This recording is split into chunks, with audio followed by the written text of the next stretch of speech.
Classic rock album reviews coming right at you. SHMACKEMAGOB, my friends. It's time for another one of these classic albums. I pulled out all my ManOwaR stuff because not only going to talk about my favorite ManOwaR album, Kings of Metal, but I'll touch upon everything else except for the last few that I did not bother to buy. Though I did hear them and I'm like, oh Jesus Christ, man. But anyway, I love me some ManOwaR before the last few. This is the first one I bought when it was new. I remember seeing something in a magazine, and they cut their arms to sign the contract in blood, and they have Orson Welles on this album. This is probably my second favorite ManOwaR album. I love this album, especially Dark Avenger, man, that has Orson Welles doing narration. They did re-record this album with Christopher Lee, and they recorded Kings of Metal too. Both of them, and this is the only one that matters with Ross the fucking Boss. But yeah, ManOwaR, Deathtone, battle hymns, great stuff. Love this album. Then they released this one. Yes, it's a cringeworthy album cover, but it's an awesome album, man. My favorite on here would be Revelations, Dark Angel, but you got Warlord, Gloves of Metal, Gates of Valhalla, March for Revenge. It's a great album, loincloth and all. Then they released this one, which is probably my third favorite.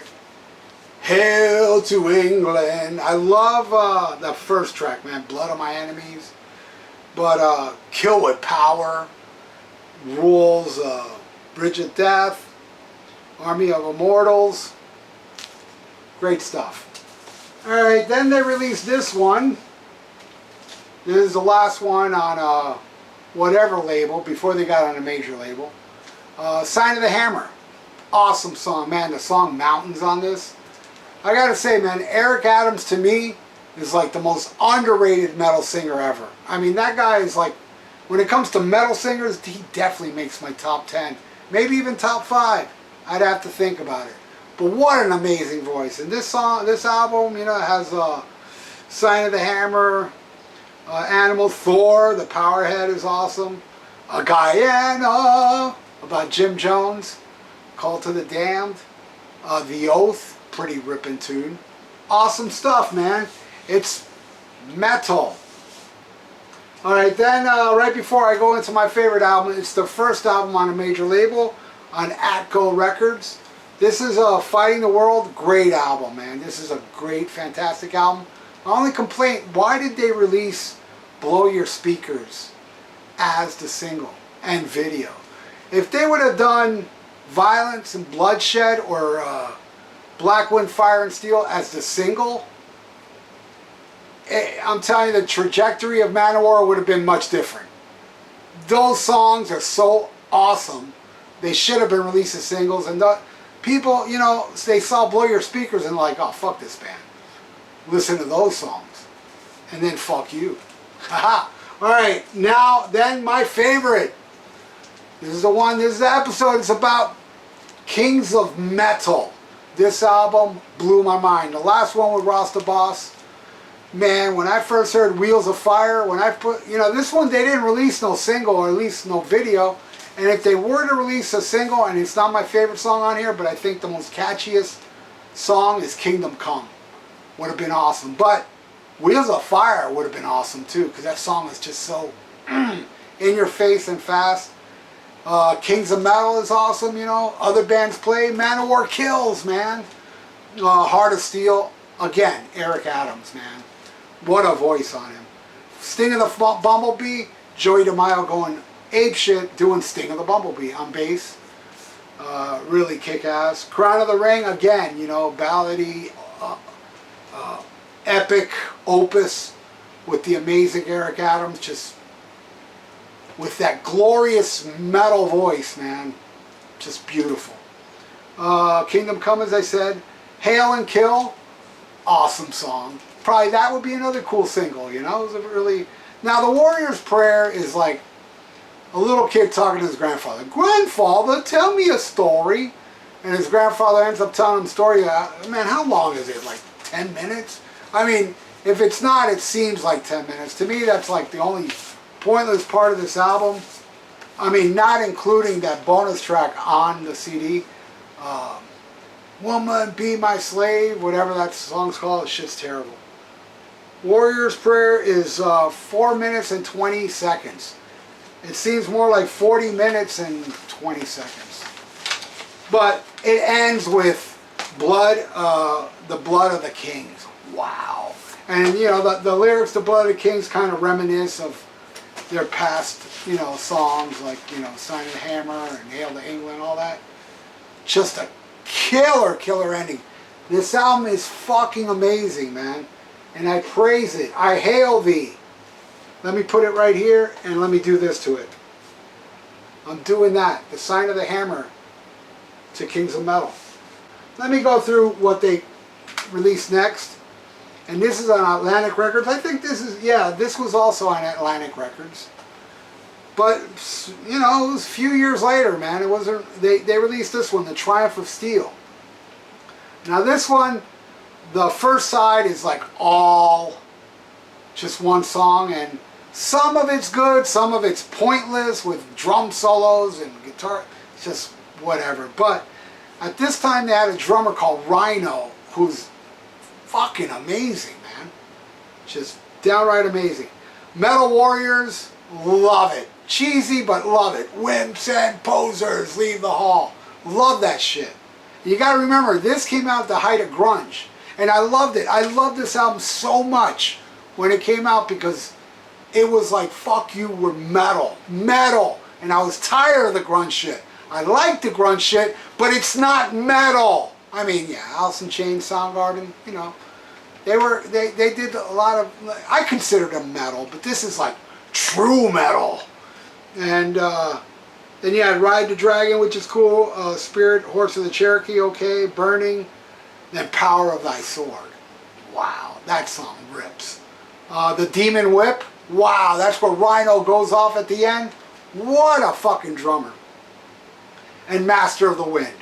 Again, like an epic, mellowish, awesome vocals from Eric Adams. Clouds above, clouds below.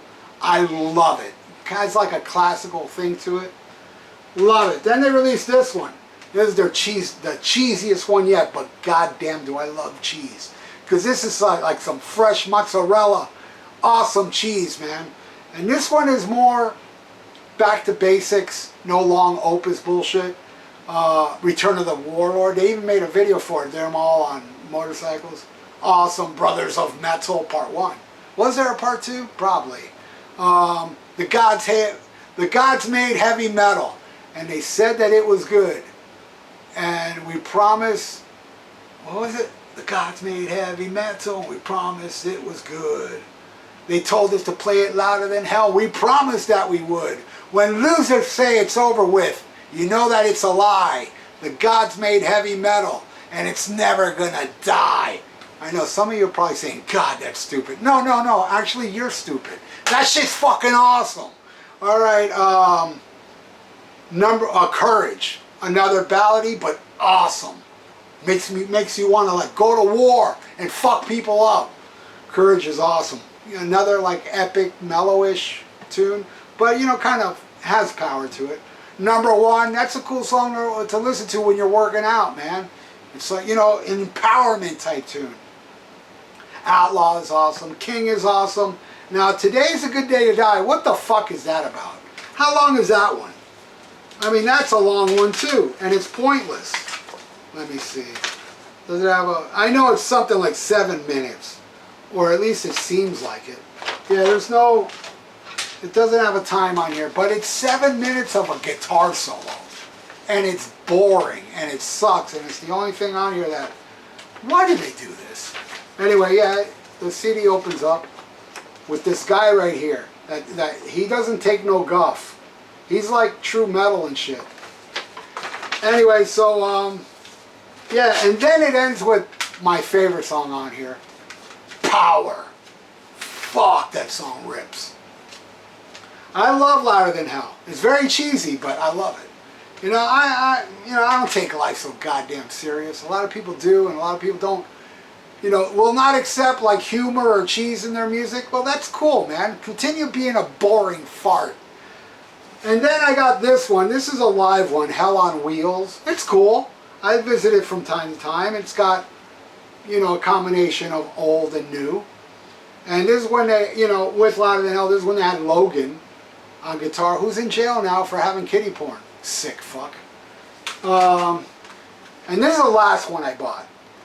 Warriors of the World. This one, half and half.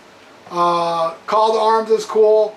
The Fight for Freedom, I don't care. Nurse Sodoma is awesome. That's that, you know, Italian opera song that Pavarotti made famous, I think. And god damn, Eric Adams nails it, man. Swords to the Wind, whatever. American Trilogy, that's that Elvis song. You know, glory, glory, hallelujah. I love it. I love it. The March, I think that's an instrumental. Warriors of the World is cool.